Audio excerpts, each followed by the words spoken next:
రామ్ గోపాల్ వర్మ కుటుంబ సభ్యుల గురించి బయటి ప్రపంచానికి తెలిసింది చాలా తక్కువ. వాళ్ళ ముఖాలు కూడా జనాలకు పరిచయం లేదు.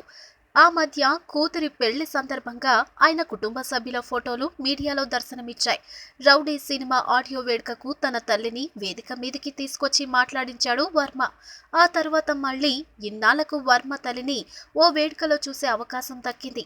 వర్మ కొత్త సినిమా వంకవీటి ఆడియో వేడుకకు ఆర్జీవి తల్లితో పాటు అక్క, ఇంకొందరు బంధువులు హాజరవడం విశేషం. ఈ వేడుక విజయవాడలోనే జరగడంతో వాళ్ళందరూ వచ్చారు.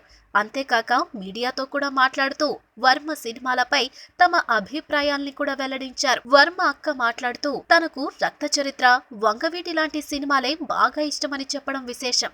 ఇలాంటి సినిమాలు తీయడంలో వర్మ స్పెషలిస్ట్ అని, వంగవీటి కోసం కూడా ఆసక్తిగా ఎదురు చూస్తున్నానని పేర్కొందామే. ఇక వర్మ తల్లి మాట్లాడుతూ వర్మ ప్రతి సినిమాను తాను చూస్తానని చెప్పింది. తన కొడుకు సినిమాలన్నీ తనకు నచ్చుతాయని తెలిపింది. వంగవీటి సినిమాను తాను ఇంకా చూడలేదని ఆమె వెల్లడించారు. వర్మ పాటలు బాగానే పాడతాడని, ఇంతకు ముందు రక్త చరిత్రలో పాడిన పాట, తాజాగా వంగవీటిలో పాడిన పాట రెండు తనకు ఇష్టమేనని ఆమె తెలిపారు. వర్మ తల్లి మాట్లాడే తీరు చూస్తే ఆమె కూడా కొంచెం వర్మ తరహాలో కనిపించడం విశేషం. ఈ వీడియో మీకు నచ్చినట్లయితే సబ్స్క్రైబ్ చేయండి. ఫిలిమి స్టార్స్ బోలెడంత న్యూస్ బోల్డ్గా.